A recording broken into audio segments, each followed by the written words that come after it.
नमस्कार.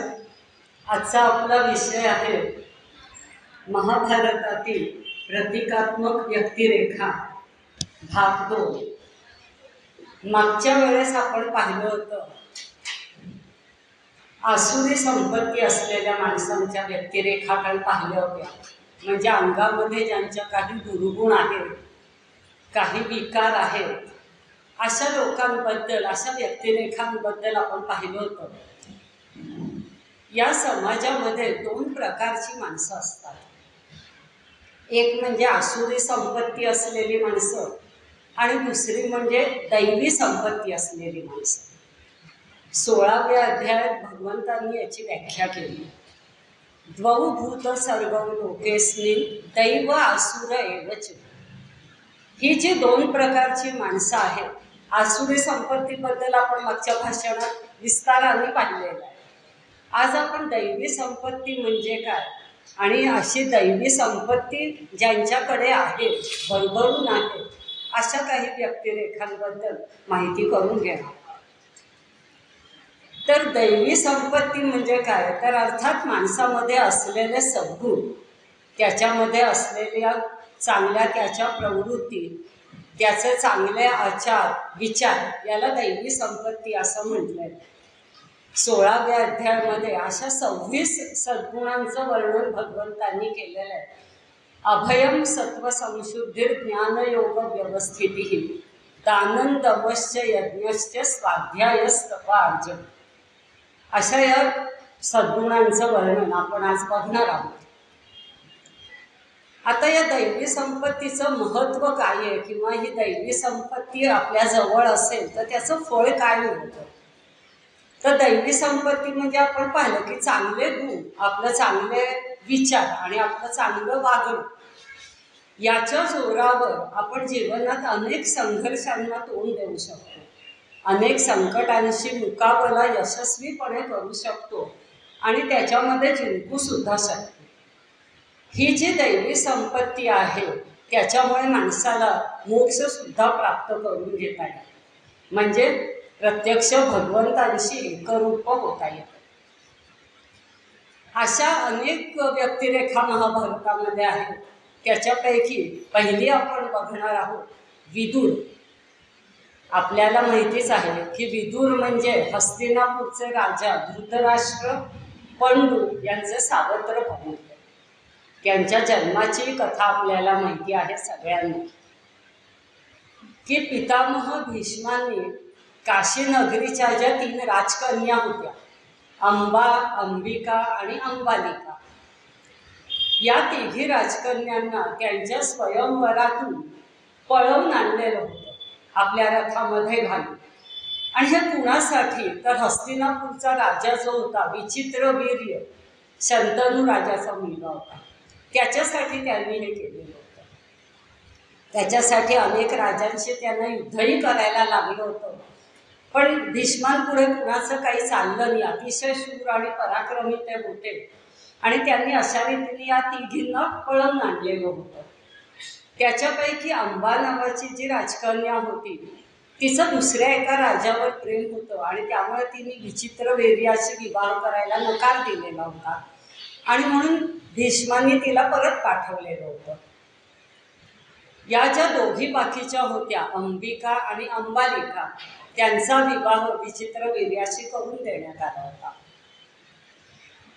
परंतु दुर्दैवाने विचित्रवीर्याचं अकाली निधन होतं आणि त्याच्यामुळे या 2 राण्या आता विधवा होतात.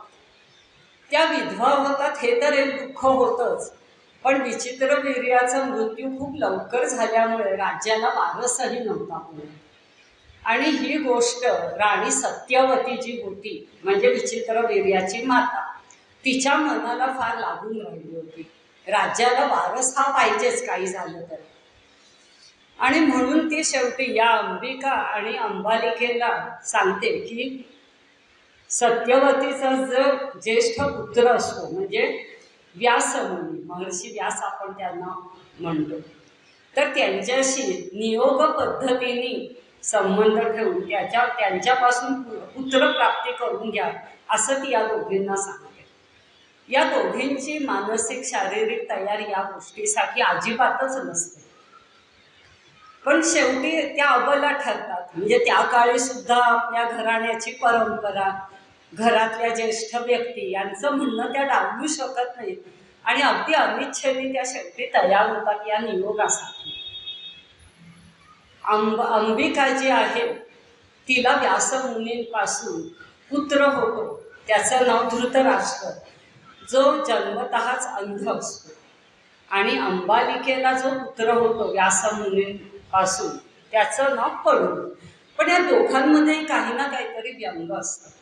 आणि त्यावेळेच्या प्रथेप्रमाणे जो राजा गादीवर बसणार तो निर्व्यंगच असला पाहिजे असा एक नियमच होता त्या काळी. तर त्याच्यामुळे राजा होण्याच्या योग्यतेचे हे दोघंही नाहीत असं राणी सत्यवतीच्या मनात आलं.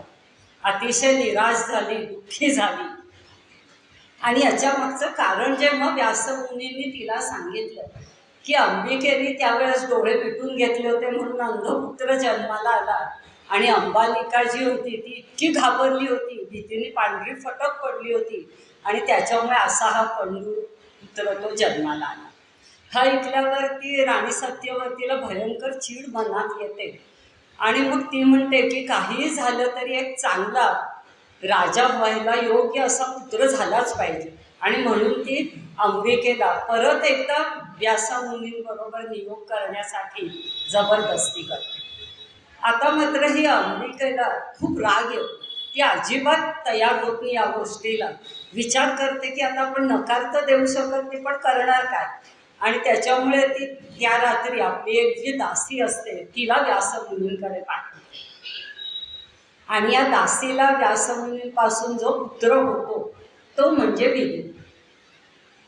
त्यावेळेस व्यासमुनी नंतर राणी सत्यवतीकडे जातात आणि तिला सांगतात की आता या अंबिकेला जो पुत्र होणार आहे तो अतिशय शहाणा, अतिशय सत्वशील आणि नीतिमान असा पुत्र जन्माला येणार आहे.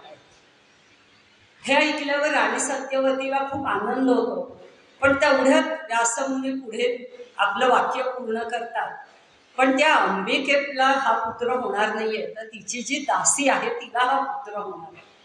हा दासी पुत्र असणारे म्हणजेच त्यावेळच्या चातुर्वर्ण्यानुसार दासी पुत्र म्हणजे शूद्र असं त्याला समजलं जायचं. तर असा पुत्र जन्माला येणार. हे ऐकून राणी सत्यवतीला परत अतिशय दुःख होतं, संताप येतो. ती व्यासांना परत एकदा विनंती करते, पण व्यासमुनी म्हणतात की 3 वेळेपेक्षा जास्त वेळा मी नियोग करणं याला समाज मान्यता आणि शास्त्र मान्यता सुद्धा नाही आहे. त्यामुळे मी आता यापुढे तुझी मदत करू शकणार नाही. आणि ते निघून जातात तिथून. आणि असा हा दासीपुत्र म्हणजे विदुर याचा जन्म हळूहळू हे सगळे मोठे होतात. आता राज्याच्या गादीवर बसवण्याची वेळ येते, पण दासीपुत्राला तर काही बसवू शकत नाही. आणि त्याच्यामुळे अंध असलेल्या धृतराष्ट्रालाच गादीवर बसवण्यात येतं. त्याला राजा म्हणून घोषित करण्यात येतं. पण त्याला आता अंध असल्यामुळे कुणीतरी सहाय्यकाची गरज असते. आणि त्याच्यामुळे हे जे विदुर आहेत त्यांना राजाच्या मंत्रिपदासाठी त्यांची नियुक्ती करण्यात येते. म्हणजे थोडक्यात विदुर म्हणजे धृतराष्ट्र राजाचा मंत्री बनतो. आता विदुर हा जो आहे त्याच्या मनात कोणतीही ईर्ष्या नसते. अतिशय नीतिमत्ता त्याच्याकडे असते आणि त्याच्यामुळे स्वामीनिष्ठ असतात त्या अगदी. आणि त्याच्यामुळे ही जी मंत्रिपदाची जबाबदारी आपल्यावर सोपवलेली आहे ती शेवटपर्यंत अगदी निष्ठेने त्यांनी सांभाळलेली आपल्याला दिसून येते. राज्यकारभारात धृतराष्ट्राला ते मदत तर करतच असतात, पण धृतराष्ट्राचा स्वभाव काही फारसा चांगला नसतो. मनात अपपर भाव अतिशय असतो. दुसऱ्यांबद्दलचा द्वेष असतो, विशेष करून पंडूबद्दलचा द्वेष. त्याची मुलं पंडूपुत्र म्हणजे जे 5 पांडव आहेत त्यांच्याबद्दलचा द्वेष, असं सगळं त्याच्या मनात असतं. आणि ही गोष्ट विदुर अतिशय चांगल्या रीतीने जाणून असतात. त्याच्यामुळे त्यांचा ओढा स्वाभाविक पांडवांकडे जास्त असतो.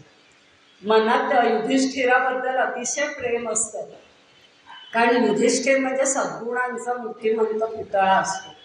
अतिशय म्हणजे ज्याला सद्गुण विकृती म्हणता येईल इतका चांगला त्याचा स्वभाव असतो, अतिशय सरळ मार्गी आज्ञाधारक असा युधिष्ठिर असतो.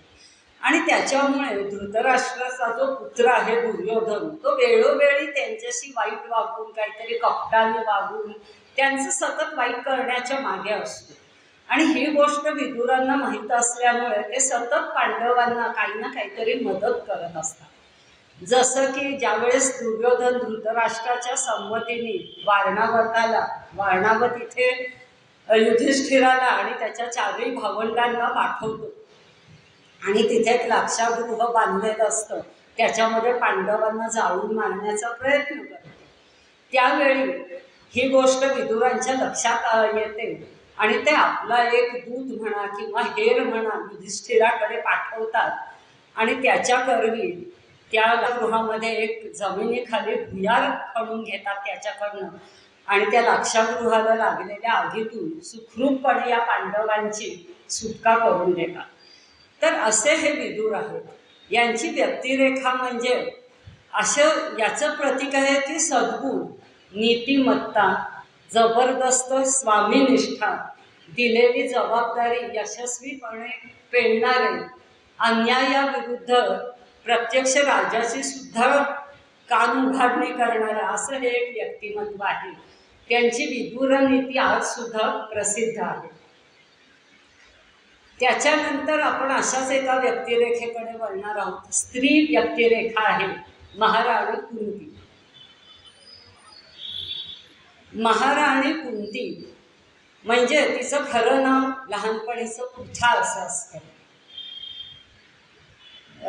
वृष्णी घराण्यातला राजासूर याची ही कन्या असते आणि वासुदेव हा तिचा बंधू असतो. हा जो राजासूर आहे त्याला अशा रीतीने एक मुलगा एक मुलगी असते, पण त्याचा जो चुलत भाऊ असतो कुंती भोज त्याचं नाव, त्याच्या पोटी अपत्य नसतं, निसंतान असतो आणि त्यामुळे त्याला भयंकर दुःख वाटत असतं.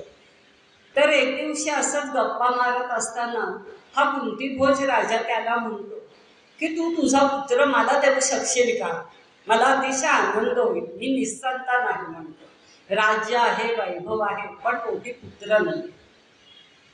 अर्थात हा जो राजासूर आहे तो त्याला नकार देतो, कारण आजही असंच आहे ना की मुलगा हवा मुलगी नको. तेव्हाही तसंच होतं. त्याच्यामुळे तो म्हणतो मी माझा पुत्र तर काही तुला देऊ शकणार नाही, पण ही जी माझी पृथा नावाची कन्या आहे तिला मी तुला दत्तक देईन.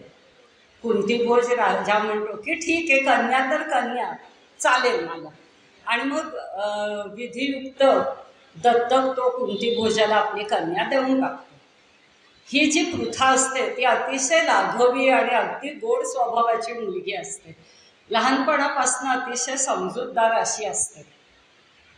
आणि मग राजा कुंतीभोज आपल्या नावावरून या पृथेचं नाव कुंती असं ठेवतो आणि तिला आपल्याकडे घेऊन जातो. आता कुंतीभोजाच्या महलात राजवाड्यात ही कुंती लहानाची मोठी होत असते. अतिशय नम्र असते, बोलणं चालणं अतिशय सुसंस्कृत असतं. कुंतीभोजाला आपला पिताच मानत असते ती, त्याच्या सगळ्या आज्ञा ऐकत असते, त्याच्या मनाप्रमाणे वागत असते. आणि त्याच्यामुळे आता कुंतीभोजाला अगदी आपल्या प्राणांहून सुद्धा ही कुंती प्रिय असते. तिला सर्वस्वी सुखी ठेवण्यासाठी त्याचे सगळे प्रयत्न असतात. असेच दिवस जात असतात, कुंती मोठी होत असते. एक दिवशी कुंतीभोजाकडे दुर्वास ऋषी येतात. दुर्वास ऋषी म्हणजे आपल्याला माहिती आहे अतिशय थोर तपस्वी आहे, त्यांची तपश्चर्याही अतिशय उग्र आहे आणि त्याचबरोबर अत्यंत तापट स्वभावासाठी ते प्रसिद्ध आहे. त्यांना संताप इतका लवकर येत असे आणि त्याभरात ते कुणालाही पटकन एखादी शापवाणी उच्चारत असे. आणि तेव्हाच्या ऋषीमुनींची इतकी उग्र तपश्चर्या असल्यामुळे त्यांच्या मुखातून जे काही शब्द बाहेर पडत, मग ते वर असो किंवा शाप असो, ते तंतोतंत खरे ठरत असत. तर असे हे अतिशय संतापी, तापट आणि तपस्वी असे दुर्वास ऋषी कुंतीभोजाकडे काही दिवसांसाठी निवासासाठी येऊन राहतात. आता त्यांच्या सेवेला कुणाला तरी पाठवायला पाहिजे. त्यावेळी अशी एक रीत असे किंवा प्रथा असेल की त्या राजाची जी राजकन्या आहे तिला अशा ऋषीमुनींच्या सेवेसाठी पाठवत असत. त्याच्या मागे त्या राजाचा हेतू असा असायचा की तिने त्यांची सेवा करावी, त्यांना प्रसन्न करून घ्यावं आणि त्यांच्याकडनं काहीतरी वर किंवा आशीर्वाद प्राप्त करून घ्यावा. आणि या ऋषीमुनींच्या आशीर्वादामुळे तिला चांगला वर मिळावा, पुढे तिचं पुढचं आयुष्य सगळं सुखात समाधानात जावं. अर्थात कुंती भोजाची सुद्धा कुंती अतिशय प्रिय होती. सगळ्याच वडिलांप्रमाणे त्याचीही इच्छा होते की आपल्या मुलीला चांगला वर मिळावा. आता ती हळूहळू मोठी होतीये, उपवर होतीये, वयात येते. तर म्हणून तो कुंतीला दुर्वास ऋषींच्या सेवेसाठी कुंतीभोज राजा पाठवून देतो. आता ही कुंती जी आहे ती आपल्या गोड स्वभावाने, नम्र स्वभावाने आणि सेवेने या दुर्वास ऋषींचं मन जिंकून घेते. कितीही तापट असले तरी तिच्यावर मात्र ते अतिशय खुश असतात, प्रसन्न असतात. रोज ती त्यांची सेवा करायची, त्यांना काय हवं नको ते पाहायचं.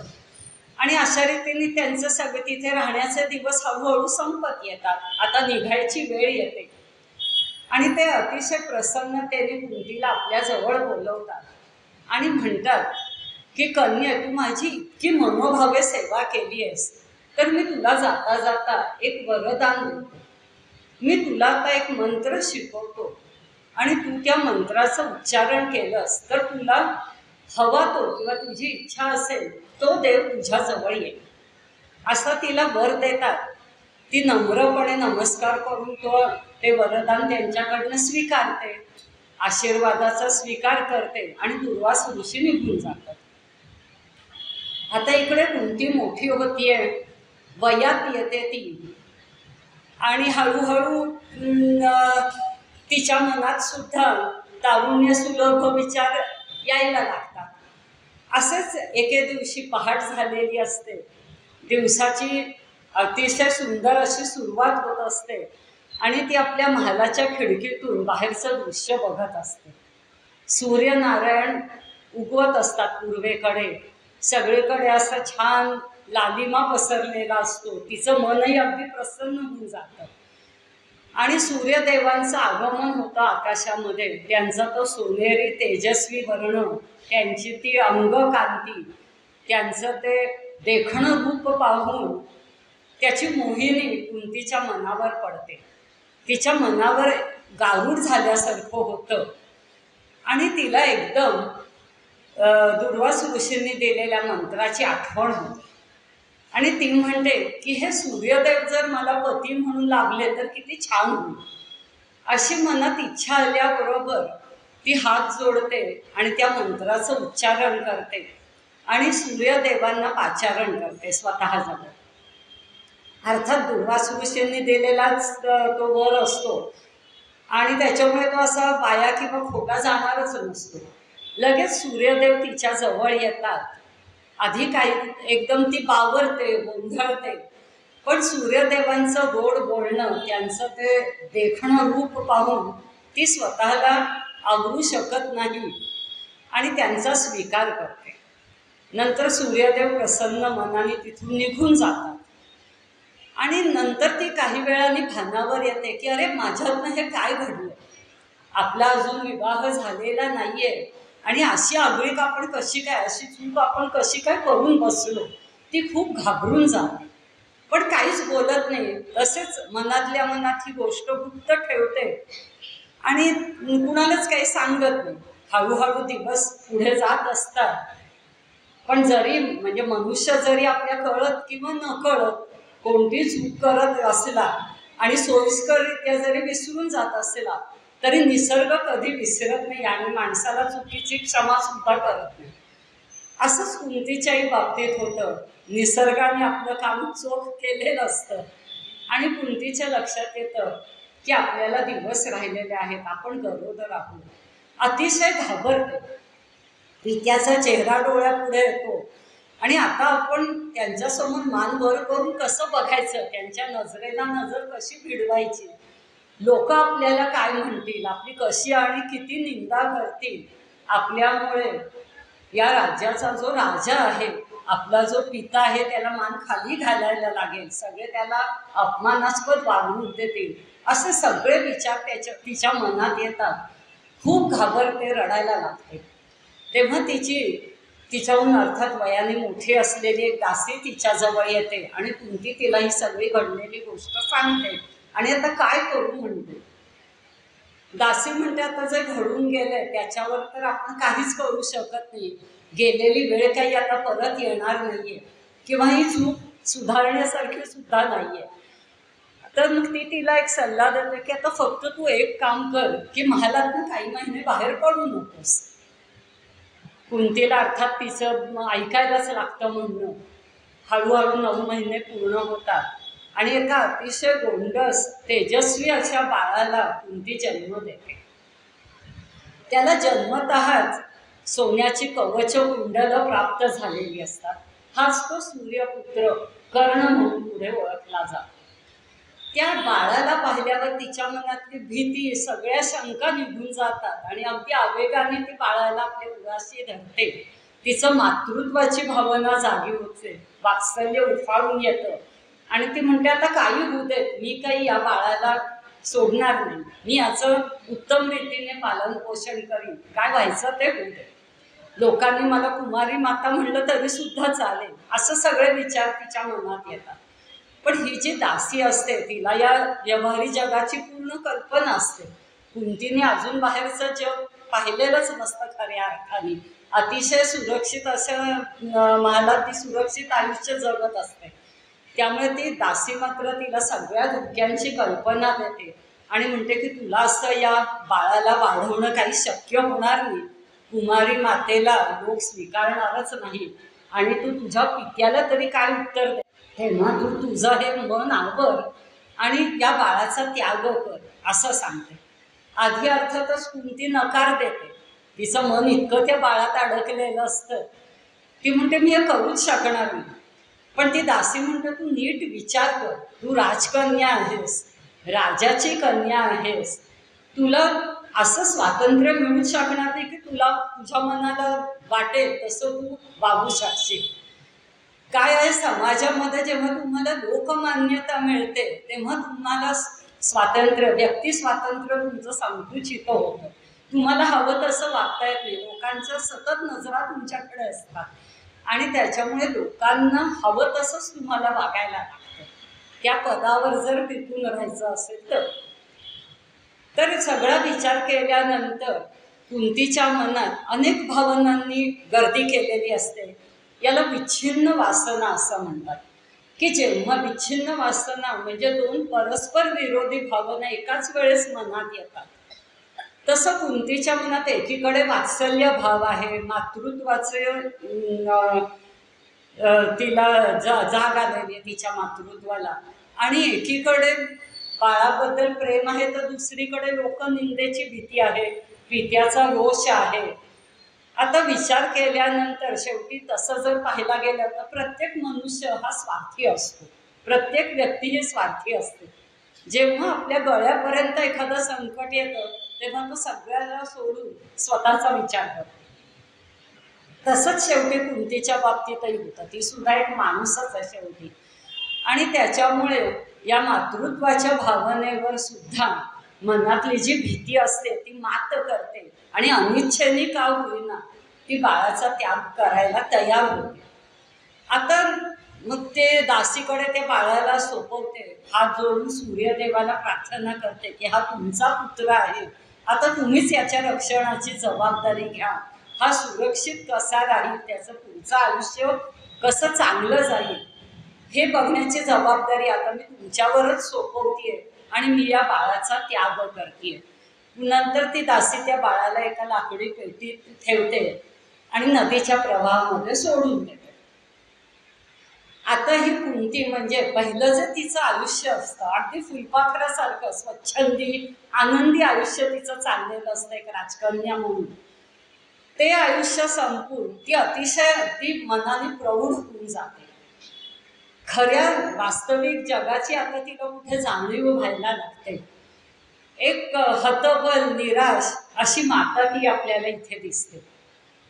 असेच काही दिवस जात असतात. हे गुपित ती मनात आपल्या दाबून ठेवते, कुणालाच बाकी काही सांगत नाही, फक्त ही गोष्ट त्या दासीलाच माहिती असते. परत तिचं आपलं आयुष्य नेहमीच सुरू राहतं.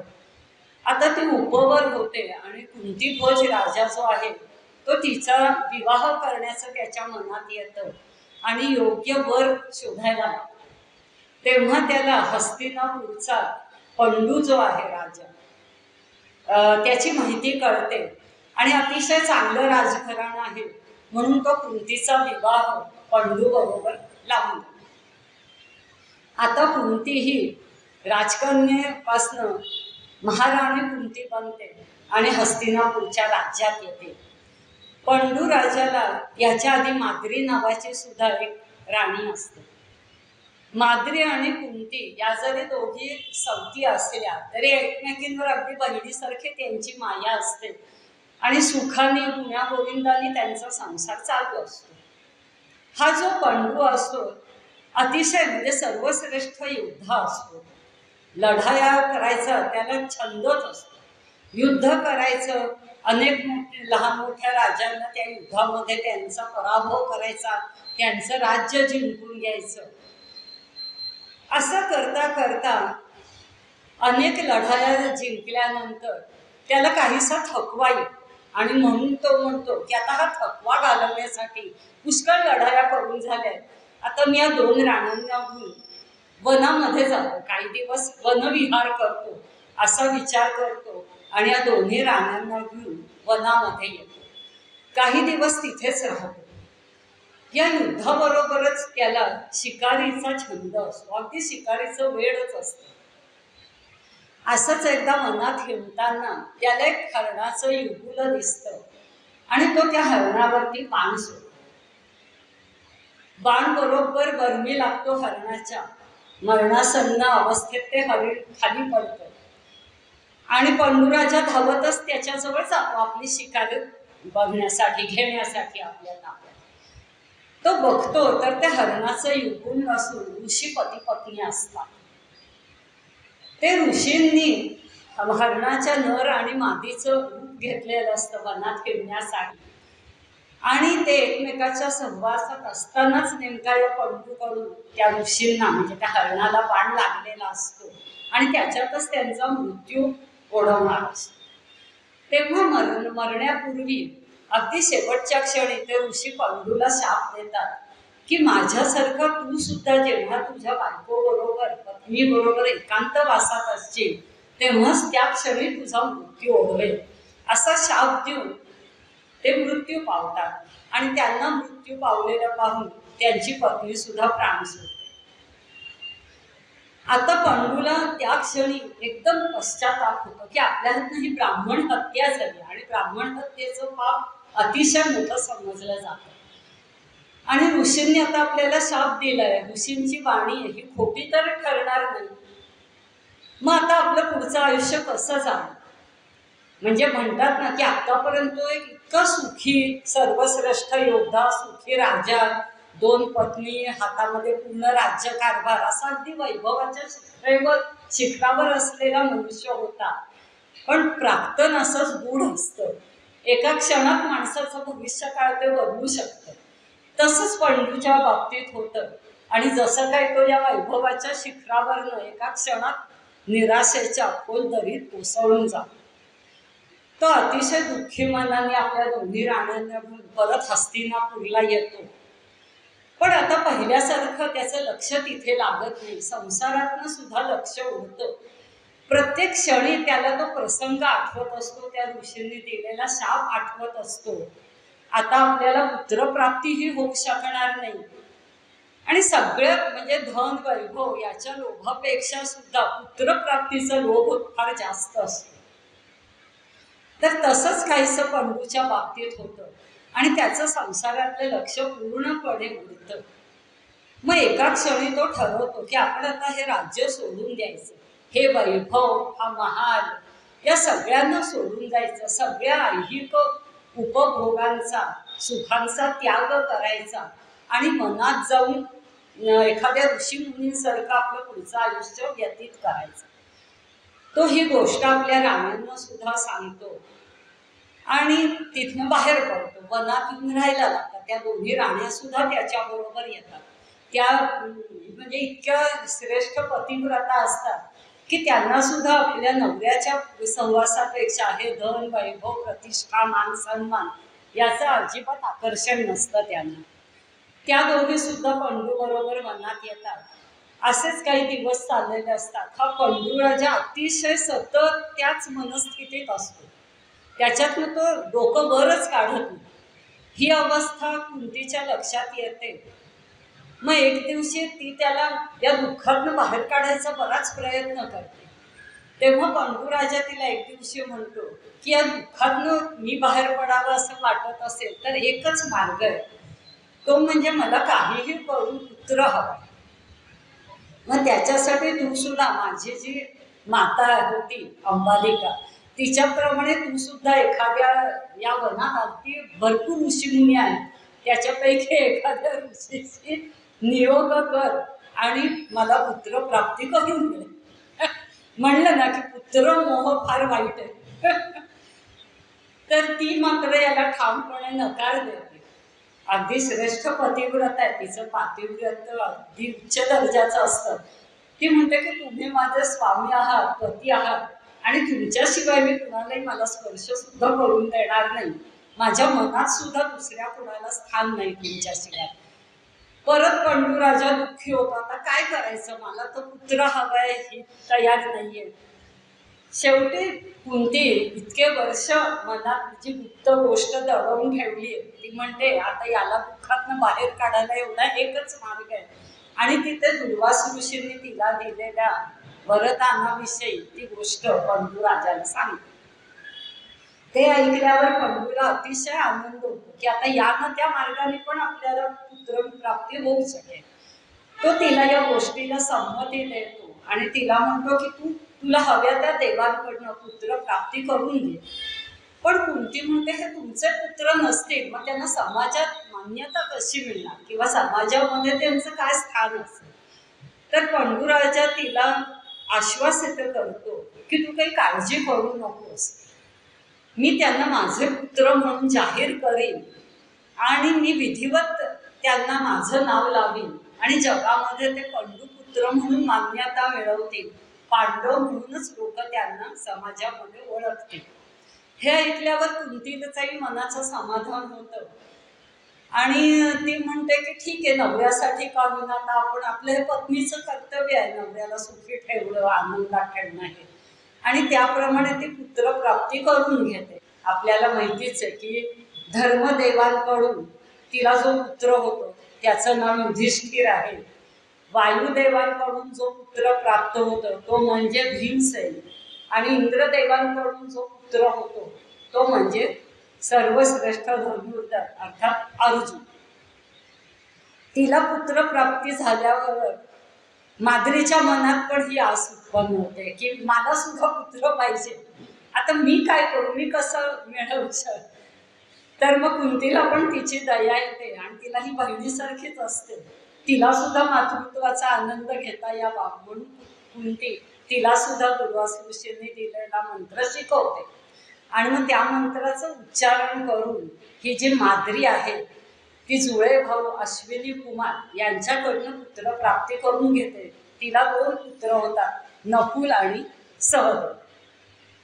आता अशी ही 5 मुलं जन्माला येतात. पंडूराजाला तर अतिशय आनंद होतो की आता काय 2 राण्या आहेत, 5 पुत्र आहेत, आता आपल्याला काही कमी नाही. आपल्याला नंतर म्हातारपणी तोंडात पाणी घालायला आपलं 1 नाही तर 5 पुत्र आहेत आता. आणि अतिशय आनंदित होतं त्यांचं. अशीच कालक्रमणा पुढे चालू राहते आणि हळूहळू पंडूला त्या ऋषींनी दिलेल्या शापाचा सुद्धा विसर पडायला लागतो. आणि अशाच एका गाफील क्षणी म्हणजे जवळजवळ आता 15 वर्ष या गोष्टीला उलटून गेलेली असतात. हे पांडव सुद्धा जवळजवळ 15 वर्षांचे झालेले असतात. आणि अशाच एका गाफील क्षणी त्याला परत माद्रीबद्दल आकर्षण वाटतं आणि तो तिला जवळ करतो आणि तेव्हाच ऋषींनी दिलेल्या शापानुसार पंडूराजाचा त्या ठिकाणी मृत्यू होतो. कुंती त्यावेळेस तिथे नसते, बाहेर गेलेली असते. आल्यावर तिला ही गोष्ट कळते की आपला पती इथे मृत होऊन पडलेला आहे आणि तिच्या सगळी गोष्ट लक्षात येते काय झालं असावं आणि ती माद्रीला अनेक प्रकारे दोष देते की तू हे असं कसं घडू दिलंस, तुला माहिती होतं काय होणार आहे आणि केवळ तुझ्यामुळे आपल्या आता पतीचा मृत्यू झालेला आहे. हे ऐकल्यावर आधीच पती निधनाचं दुःख तर असतंच माद्रीच्या मनात आणि कुंतीने एवढं दोषारोप केल्यावरती तिची जगण्याची इच्छा त्या क्षणी नाहीशी होते आणि ती निश्चय करते की आता मी सुद्धा माझ्या पतीबरोबर सती जाणार. त्याप्रमाणे ती नकुल आणि सहदेव यांची जबाबदारी कुंतीकडे सोपवते आणि ती म्हणते की तू यांचा सांभाळ कर, मी माझ्या पतीच्या माघारी जिवंत राहूच शकणार नाही आणि ती सुद्धा सती जाते पंढरीवर. हे पाहिल्यावरती कुंतीच्याही मनात इच्छा होते की आता मी सुद्धा सती जाते, मी तरी जगून काय करू आता, आणि ती सती जाण्याची तयारी करते. पण तेवढ्यात या मनामध्ये राहणारे अनेक ऋषीमुनी तिथे जमलेले असतात. ते तिची परोपरीने समजूत घालतात की तुझ्या या पुत्रांकडे तू बघ, यांचं पितृछत्र तर आता हरवलेलं आहे आणि आता माता सुद्धा यांना नसेल तर त्यांच्यावर पुढे संस्कार कोण करणार, त्यांचं पालन पोषण कोण करणार. आम्ही तर ऋषीमुनी आहोत, आमच्याकडे ना धन ना वैभव, हे खरं म्हणजे राजपुत्र म्हणून जन्माला आलेले आहेत. त्यांचं पुढचं आयुष्य जर चांगलं जावं असं तुला वाटत असेल, योग्य रीतीने राजघराण्याचे संस्कार त्यांच्यावर व्हायला हवे असतील तर तू हा सती जाण्याचा विचार सोडून दे आणि या तुझ्या पुत्रांना घेऊन तू हस्तिनापूरला निघून जा. शेवटी कुंती विचार करते बराच. आता परत या तिच्या दुःखावर मातृत्वाची भावना आहे ती मात करते. म्हणजे आधी बघा पहिल्या प्रसंगामध्ये मातृत्वाच्या भावनेवर तिचं दुःख म्हणा किंवा भीती म्हणा या भावनेने मात केलेली असते. आता मातृत्व तिचं जावं होतं आणि या भीतीवर किंवा दुःखावर ही मातृत्वाची भावना आता मात करते. म्हणजे परिस्थितीनुसार माणसाची मनस्थिती कशी बदलू शकते ते आपल्याला इथे दिसतं. आता कुंतीचं एक खंबीर आणि दृढ निश्चय माता म्हणून रूप आपल्याला दिसतं आणि ते ठरवते की ठीक आहे, मी आता मुलांचा योग्य रीतीने सांभाळ करीन, यांच्यावर इतके चांगले संस्कार करीन की यांना समाज मान्यता तर मिळेलच, पण 10 दिशांना यांची कीर्ती पसरेल अशा योग्यतेचं मी यांना पुढे मोठं करीन. असा निश्चय करून ती परत हस्तिनापूरच्या राजवाड्यात येते. तिथे धृतराष्ट्र, विदुर यांसारखी पितामह, भीष्म हे सगळे असतात. त्याच्यामुळे तिच्या मनाला एक प्रकारची निश्चिंतता लाभते की आपल्या मुलांचं पालन पोषण आणि इथे जे काही राजघराण्याचे संस्कार, राज्यकारभाराचं शिक्षण, क्षत्रियांसाठी लागणारं जे शिक्षण आहे ते यांना इथे आता योग्य रीतीने मिळेल आणि काहीचं निश्चिंत आयुष्य आता ती जगायला लागते. अशी या कुंतीची अनेक रूपं आपल्याला पुढे पाहायला मिळतात. पुढे भविष्य काळात सुद्धा ती केवळ मुलांसाठी जगलेली आपल्याला पाहायला मिळते आणि वेळोवेळी त्यांच्या क्षात्र धर्माची, त्यांच्यामध्ये असलेल्या या तेजाची त्यांना ती आठवण करून देत राहिलेली आहे. काही प्रसंगी ती एक अबला म्हणून सुद्धा तिचं रूप आपल्या डोळ्यापुढे येतं. जेव्हा भर दरबारात तिच्या सुनेची, द्रौपदीची विटंबना होत असते आणि ती बघत असते आपल्या डोळ्यांनी, पण तेव्हा ती काही करू शकत नाही. अतिशय हतबल एक सासू म्हणा, माता म्हणून तिचं रूप आपल्या डोळ्यापुढे येतं. अशी अनेक रूपं तर तिची पाहायला मिळतातच, पण अजून तिचं एक रूप म्हणजे कृष्णावर असलेली तिची अलोट भक्ती. आपल्याला माहिती आहे की तिचा बंधू म्हणजे वासुदेव, वृष्णी घराण्याचं तिचं माहेर आहे. या वसुदेवाचा पुत्र म्हणजे साक्षात भगवान श्रीकृष्ण. या भाच्यावर तिचं अतिशय प्रेम असतं आणि त्याच्याबरोबर म्हणजे प्रेमाबरोबर त्याच्यावर अतिशय श्रद्धा आणि भक्ती तिची असते. जेव्हा जेव्हा तिच्या आयुष्यामध्ये असे दुःखाचे, संकटाचे प्रसंग आलेले दिसतात आपल्याला, तेव्हा तेव्हा ती मनातल्या मनात या कृष्णाचा धावा करत असते आणि या संकटांना तोंड देत असते. कृष्णाचं सुद्धा या आपल्या आत्यावर अतिशय प्रेम असतं आणि एकदा असंच बोलता बोलता भगवान श्रीकृष्ण तिला म्हणतात की आत्या, मला तुझ्यासाठी काहीतरी करायची इच्छा आहे, तू काहीही माझ्याकडे एखादा वर माग, मी तुझी इच्छा पूर्ण कर. आधी तर ते नकार देते, ते म्हणते मला काहीच नको, मला आयुष्यात सगळं मिळालेलं आहे, 5 पराक्रमी अशा पुत्रांची मी माता आहे. आणि तो म्हणतो नाही नाही, काहीतरी तू माझ्याकडे माग, असा आग्रह धरतो. आणि मग तेव्हा ती त्याच्याकडे एक विलक्षण असा वर मागते. एखादी स्त्री असती तर स्वतःसाठी काहीतरी मागितलं असतं, धन वैभव काहीतरी मागितलं असतं, किंवा आपल्या पुत्रांसाठी काहीतरी मागितलं असतं. पण यापैकी ती काहीच मागत नाही. ती कृष्णाला म्हणते, मला असा वर दे की माझ्यावर सतत संकट येते, माझ्या पदरी सतत काही ना काहीतरी दुःख येऊ. ते ऐकल्यावर कृष्ण अतिशय आश्चर्यचकित होतो. भगवान श्रीकृष्ण तिला म्हणतात, मी तुला शाप मागायला नव्हतं सांगितलं, वर मागायला सांगितला होता. ती म्हणते की मला असाच वर हवाय, कारण जेव्हा जेव्हा ज्या वेळेस माझ्यावर संकट आलेली आहे तेव्हा तेव्हा मी फक्त तुझं आणि तुझंच स्मरण करत आलेली आहे, आणि मला तुझं स्मरण केल्याने या संकटांशी 2 हात करायला शक्ती मिळते. तर तुझं नित्य स्मरण, सतत स्मरण माझ्या मनात राहावं म्हणून मला तू या संकटांचं वरदान दे. म्हणजे इतकी श्रेष्ठ दर्जाची तिची ही भक्ती होती.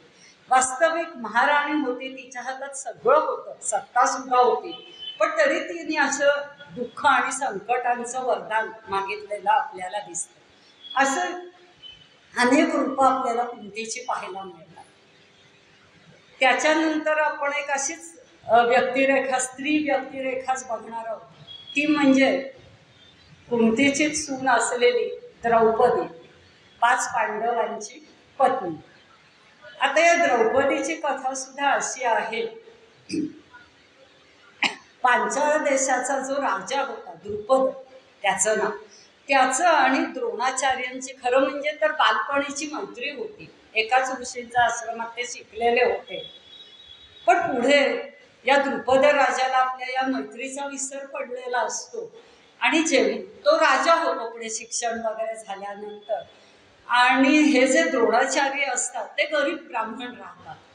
तर म्हणून हा राजा झाल्यानंतर हे द्रोणाचार्यांचा मुलगा म्हणजे अश्वत्थामा, अतिशय गरीब असतात. एक दिवशी अश्वत्थाम्याला दूध प्यायची इच्छा होते, पण त्यांच्याकडे गाय सुद्धा नसते आपल्या मुलाला दूध द्यायला. तर तेव्हा ते पत्नीला म्हणतात की मी माझा मित्र जो आहे राजा द्रुपद, त्याच्याकडे जातो आणि काही मदत मिळते का ते बघतो. आणि म्हणून ते राजा द्रुपदाकडे जातात, त्याच्याकडे मदतीची विनंती करतात, त्याला आपल्या मैत्रीची आठवण करून देतात. पण तेव्हा राजा द्रुपदांनी त्यांचा अपमान केलेला असतो, त्यांना हकलून दिलेलं असतं. त्याचं सूड म्हणून पुढे कौरव पांडवांना जेव्हा द्रोणाचार्यांनी सगळं शस्त्रविद्येचं शिक्षण दिलेलं असतं, तेव्हा या कौरव पांडवांना पाठवून अर्जुनाकरवी या द्रुपद राजानं कैद करून आणलेलं असतं. आणि नंतर त्याचं अर्ध राज्य ते स्वतःकडे ठेवतात आणि अर्ध राज्य त्याला देऊन टाकतात. हा जो संताप असतो तो अनेक वर्ष पुढे द्रुपदाच्या मनात राहिलेला असतो, आणि परत आता या द्रोणाचार्यांचं सूड घ्यायची इच्छा त्याला झालेली असते. आता त्याला माहिती असतं की या द्रोणाचार्यांचा जो शिष्य आहे अर्जुन, हा सर्वश्रेष्ठ धनुर्धर आहे, जगात सर्वश्रेष्ठ आहे. तर या अर्जुनालाच आपल्याला जर जावई करून घेता आलं तर त्यांच्याकरवी आपल्याला द्रोणाचार्यांचा वध करता येईल. आणि असाच त्यांचा वध करण्यासाठी किंवा त्यांच्या विरुद्ध लढण्यासाठी एक तेजस्वी पुत्र सुद्धा आपल्याला व्हावा अशी त्याची इच्छा असते. आणि मग ही इच्छा मनात धरून यज आणि उपयज या नावाचे 2 ऋषी असतात, त्यांच्या मदतीने तो एक यज्ञ करतो द्रुपद राजा.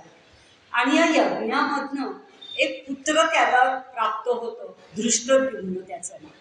आणि एक त्या यज्ञाच्या ज्वाळांमधनं अतिशय सुंदर अशी कन्या त्यांना प्राप्त होते. तिचं नाव त्याने कृष्णा असं ठेवलेलं असतं.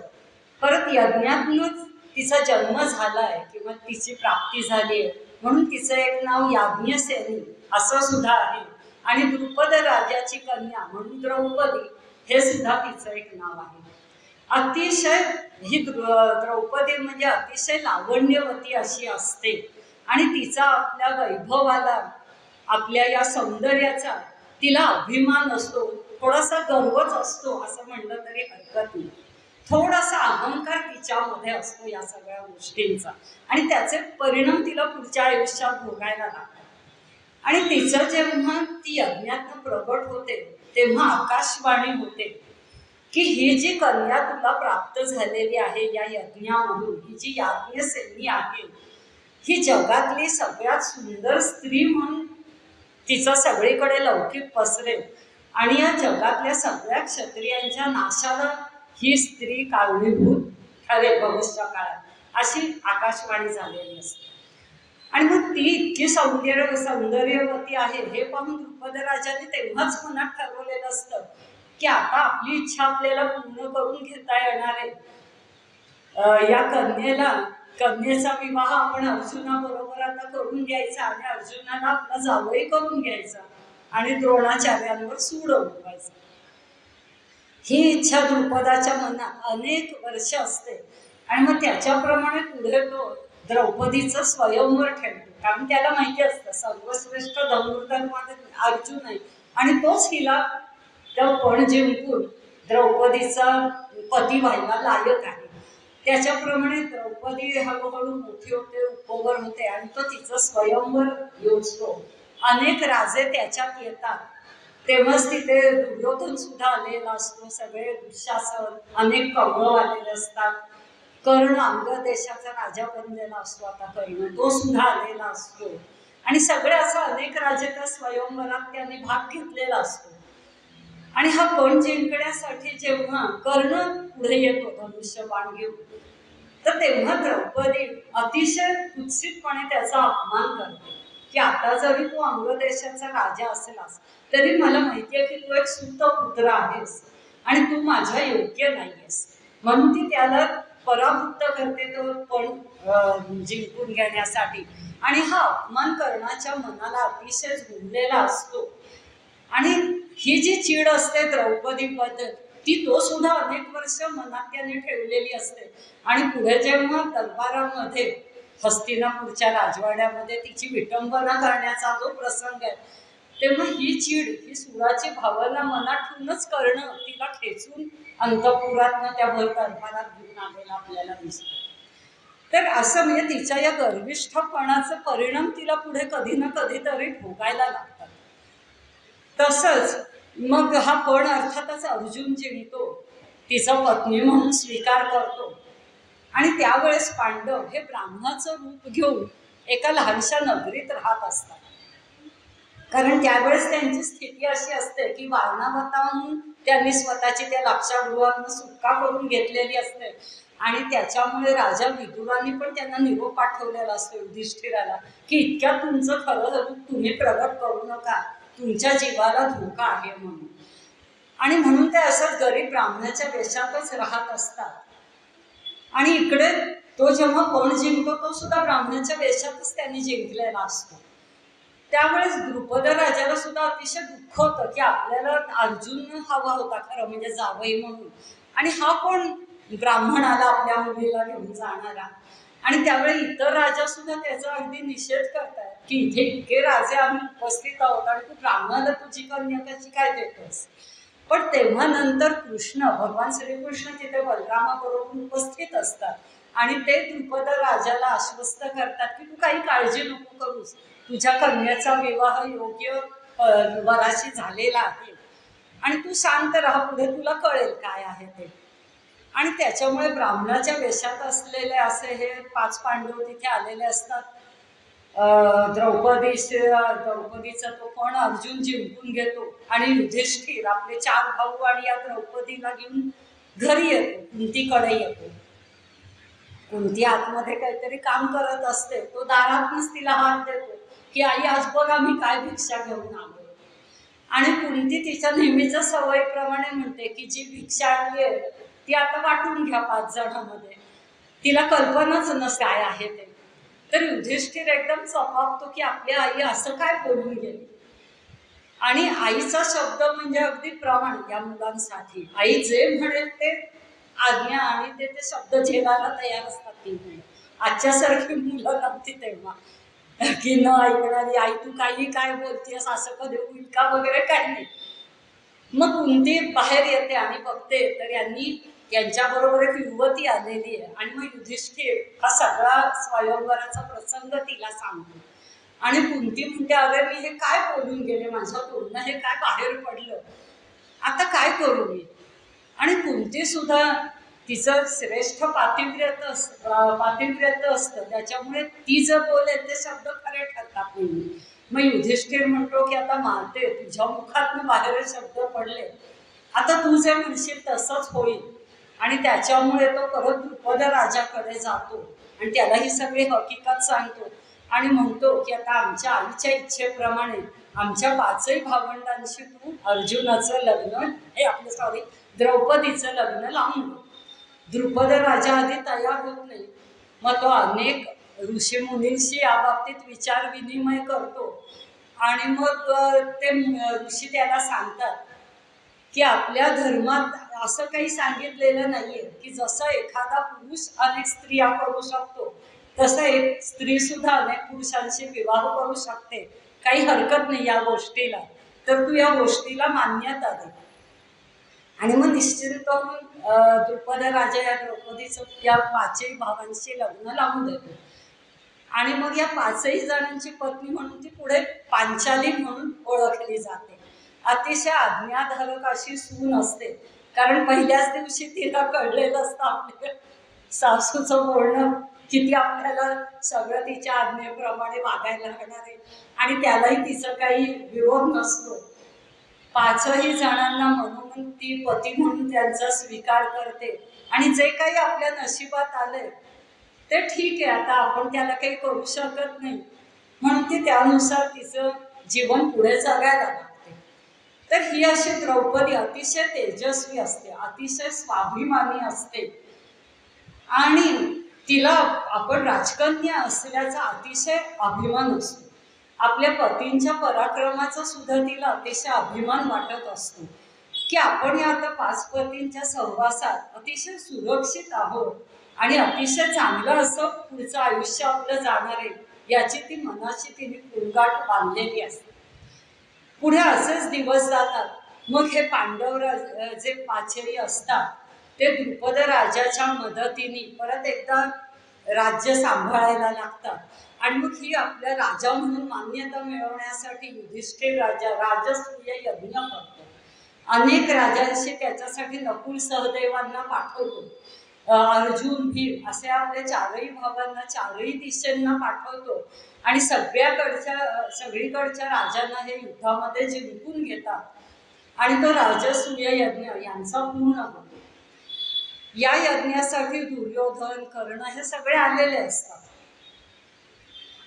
तेव्हाच मयासुरांचा जो वास्तुशास्त्रज्ञ असतो, मय असू, त्याचं मय असं नाव असतं, म्हणजे आत्ताच्या भाषेत बोलायचं तर तो आर्किटेक्ट असतो. तर तो यांच्यासाठी यांनी जेव्हा त्याला एक खांडोबन जाण्याच्या प्रसंगी त्याला मदत केलेली असते, त्याला अभय दिलेलं असतं. बाकी सगळं त्या खांडोबनातले पशु पक्षी जे काय असेल ते जळून खाक होतात, सगळ्या आसूर नष्ट होतात. पण या मयासुराला मात्र अर्जुनाने आणि श्रीकृष्णाने अभय दिलेलं असतं आणि या उपकाराची परतफेड म्हणून तो त्यांना मयसभा म्हणून जे पुढे ओळखला गेलेला इतिहासात तो एक महाल बांधून देतो त्यांच्या या राजसूयाच्या यज्ञाच्या वेळेस. एक गिफ्ट आपण ज्याला म्हणू त्या रूपात. आणि हे मयसभा हा महाल असतो, त्याच्यामध्ये अनेक चमत्कार असतात, वेगवेगळ्या गमती जमती असतात. म्हणजे जसं कुठे पाणी आहे असं वाटेल तिथे फरशी असते, फरशी म्हणून सरळ चालत जावं तर तुम्ही पाण्यात तुमचा पाय बुडतो. भिंत म्हणून कुठे तिथं थांबावं तर तिथे भिंतच नसते. अशा प्रकारचं अनेक तिथे गमती असतात. आणि ही मयसभा दाखवायला म्हणून युधिष्ठिर दुर्योधनाला घेऊन जातो. बरेच जण त्यांच्या बरोबर असतात आणि दुर्योधनाची बऱ्याच वेळा तिथे फजिती होते. तो पाय घसरून पाण्यात पडतो, त्या भिंतीवर त्याचं डोकं आपटतं वगैरे, आणि त्याची ही फजिती पाहून द्रौपदी अतिशय उपरोधाने हसत असते त्याला. तर ही गोष्ट त्या दुर्योधनाच्या मनात चीड उत्पन्न करते. आधीच युधिष्ठिराचं एवढं मोठं वैभव त्याच्या मनात सलत असतं की आपण इतक्या वेळा या पांडवांचा नाश करायचं ठरवलं, यांचं वैभव नष्ट करायचा प्रयत्न केला, यांचा जीव घेण्याचा प्रयत्न, पण यांच्यावर काहीच परिणाम होत नाही. उलट यांचे दिवसेंदिवस वैभवच वाढत चाललेलं आहे. आणि आता काय करावं म्हणजे हे आपल्याला शरण येतील किंवा आपण यांना अगदी वनवासात पाठवू शकू, सर्वनाश यांचा करू शकू, हा मनात विचार घेऊनच तो हस्तिनापूरला परत जातो. धृतराष्ट्र आपले पिता त्यांना सगळं सांगतो की किती आता वैभव प्राप्त झालंय पांडवांना, द्रौपदीसारखी अतिशय सुंदर पत्नी त्यांना लाभलेली आहे आणि त्यांचं सगळं चांगलं चाललंय, मग आता काय करू मी म्हणजे यांचा सर्वनाश होईल. तेव्हा त्याचा जो शकुनी मामा असतो, कपट कारस्थान करण्यात प्रसिद्ध, हा शकुनी मामा इतका कपटी असतो की त्यांनी स्वतःच्या पित्याची हत्या करून त्याच्या हाडांचे ते फासे दूध खेळण्यासाठी बनवलेले असतात. तो त्याला एक युक्ती सांगतो की तू काही करून युधिष्ठिराला दूत खेळायला बोलव आणि मग पुढे काय करायचं ते मी करून घेतो म्हणून. आणि मग धृतराष्ट्राचं मन वळवून विदुरा करवी ते युधिष्ठिराला दूत खेळायचं आमंत्रण देतात. आणि त्या काळी एक असा नियम असतो म्हणजे क्षत्रियांच्या बाबतीत की कोणत्याही क्षत्रियाला एखाद्या खेळाचं जर आव्हान दिलं तर त्याला नकार द्यायचा नसतो. आणि त्याच्यामुळे युधिष्ठिर याला परवानगी देतो. तेव्हाच विदुर त्याला सावध करतात की बघ, या धृतराष्ट्राच्या आणि दुर्योधनाच्या मनात काहीतरी कपट नक्की आहे, त्यांनी काही तुला नुसतं खेळायला म्हणून बोलवलेलं नाहीये, तर तू हे आमंत्रण स्वीकारू नकोस. पण युधिष्ठिर ऐकत नाही. त्यालाही थोडाफार युद्ध खेळण्यात तो अतिशय पारंगत असतो, त्याचा थोडासा अभिमान असतो त्याच्याही मनात, आणि तो म्हणतो मला काही दुर्योधन हरवू शकणार नाही, मी येतो. म्हणून पत्नी आपले 4 भावांना घेऊन युद्ध खेळायला जातो. आणि अर्थात पुढचा इतिहास आपल्याला माहितीच आहे. त्या शकुनी मामा दुर्योधनाच्या वतीने युद्ध खेळत असतो आणि अगदी कपटाने या पांडवांच्या सर्वस्वाचं तो हरण करून घेतो. युधिष्ठिर एक एक गोष्ट प्रत्येक गावात एक एक गोष्ट पणाला लावत जातो. शेवटी आपले 4 भाऊ स्वतःला सुद्धा पणाला लावतो. तो डाव हरतो, ते पांडवांचे दास बनतात. आणि आता तो म्हणतो आता माझ्याकडे पणाला लावायला काहीच नाहीये, तर आपण खेळ थांबवूया आता. तेव्हा दुर्योधनाच्या मनात द्रौपदीचा विचार येतो आणि तो म्हणतो तुझ्याकडे एक गोष्ट आहे की तुझी पणाला लावू शकतोस, आणि द्रौपदीला तुझ्या पत्नीला पणाला लाव, असं त्याला आवाहन करतो. हे 4 भाऊ अतिशय संतापतात की आपल्या पत्नीला असं तुम्ही लावेल का पणाला. पण युधिष्ठिर म्हणजे वेगळाच, आता हे म्हणजे सद्गुण विकृतीच याला म्हणायची, दुसरं काय म्हणणार, किंवा विनाशकाले विपरीत बुद्धी अशी त्याला होते. आणि तो आपल्या पत्नीलाही पणाला लावतो, तो डाव हरतो. आणि दुर्योधन भर दरबारात कर्ण आणि दुःशासन तिला खेचून आणतात, तिचं वस्त्र हरण करायचा प्रयत्न करतात आणि द्रौपदी संतापाने अगदी पेटून उठते. ती अतिशय आपल्या 5ही पतींची कठोर शब्दात निर्भत्सना करते आधी की एवढे माझे तुम्ही 5 पती दरबारात उभे आहात आणि तरी सुद्धा हा माझ्या वस्त्राला हात घालून तुम्ही काहीच बोलत नाहीत, काही करत नाही आहात. भीमसेन अतिशय तापट असतो, त्याला खूप राग येतो, पण युधिष्ठिर उलट त्याला शांत करतो की आपण आता दुर्योधनाचे दास बनलेलो, आपल्या हातात कोणतीही सत्ता नाही, आपण काही करू शकणार नाही, स्वतःच्या पत्नीचं सुद्धा रक्षण आपण आता करू शकणार नाही. तर अशी ही दुर्योधनाची सद्गुण विकृती त्यांच्या सर्वनाशाला त्यावेळेस कारणीभूत ठरते. आणि शेवटी मग ती कृष्णाचा धावा करते, तो तिला सगळी मदत करतो, तिला या विटंबनेपासनं तिचं रक्षण करतो. तर अशी ही द्रौपदी म्हणजे थोडासा अहंकार असलेली पण बाकी तेजस्वी, श्रेष्ठ, पतिव्रता, आज्ञाधारक, सूर, कर्तव्यनिष्ठ स्त्री, अशी तिची अनेक रूपं आपल्याला याच्यामध्ये पाहायला मिळतात. आणि पुढे तर जेव्हा वनवासात जातात, 12 वर्ष वनवास, 1 वर्ष अज्ञातवास, या सगळ्या कालखंडामध्ये माता कुंती आणि द्रौपदी त्यांची पत्नी या 2 स्त्रिया अशा असतात की त्या कायम मनाने खंबीर राहिलेल्या आहेत. या पांडवांना सतत त्यांच्या क्षात्र तेजाची आठवण करून देत राहिलेल्या आहेत आणि दुर्योधनाचा सूडघे म्हणून त्यांचा पाठपुरावा करत राहिलेला आहे. युधिष्ठिर कायम युद्धाच्या आणि याच्या विरुद्धच असतो. तो म्हणून कशाला पाहिजे युद्ध, त्यांना शांततेने जाऊ द्या, आपणही शांततेने जाऊ, वनात तर वनात काय हरकत आहे, आपण सुखाने राहू शकतो. पण तेव्हा ही कुंती माता जी असते ती त्यांना समजवते की हे जे तुझं आहे ते शहाणपणाची ही गोष्ट नाहीये. तू जर ही गोष्ट आता स्वीकार केलीस, दुर्योधनाचा अन्यायीपणा तू जर स्वीकारलास, तर समाजात असं एक चुकीचं पायंडा पडेल की तुम्ही अन्यायाने कसंही वागा, कुणाशीही कितीही कपट कारस्थानं करा, तुम्हाला कुणी अडवत नाही किंवा तुम्हाला कोणी शिक्षा करत नाही. समाजामध्ये असा एक अधर्म माजेल की स्त्रीची विटंबना केली तरी त्या माणसाला कुणी काही शिक्षा करत नाही आणि अशा वाईट लोकांचं धैर्य वाढत जातं. त्याच्यामुळे अशा दुष्ट प्रवृत्तीला शिक्षाही झालीच पाहिजे. आणि याच्यासाठी म्हणजे धर्माची स्थापना, अधर्म नष्ट करण्यासाठी तुम्ही भगवान श्रीकृष्णांची मदत घ्या आणि या दुष्ट प्रवृत्ती असणाऱ्या सगळ्या माणसांचा निपात करा पृथ्वीवर. आणि मग शेवटी ती सरळ सरळ युधिष्ठिराला हे युद्ध करण्यासाठी आज्ञा देते. आणि मग कुठे युधिष्ठिर कुरुक्षेत्रावर कौरवांशी लढण्यासाठी, युद्ध करण्यासाठी केवळ आईची आज्ञा म्हणून तो तयार होतो. आणि पुढे या कुरुक्षेत्रावर अर्थातच भगवान श्रीकृष्णांची मदत त्यांना मिळते आणि सत्याचा विजय होतो. पांडव हे कुरुक्षेत्रावरचं युद्ध जिंकतात आणि दुष्ट प्रवृत्तीचा नाश होतो. तर अशा रीतीने आपण आज आणखीन काही चांगल्या सद्गुण असलेले, दैवी संपत्ती असलेल्या अशा व्यक्तिरेखा पाहिल्या. आणखीन 2 अशा श्रेष्ठ व्यक्तिरेखा आपण पुढच्या भागामध्ये पाहणार आहोत. 15 मेला आपण हा 3रा भाग, त्याच्यामध्ये आणखीन काही व्यक्तिरेखा बघणार आहोत. आता मी इथेच थांबते.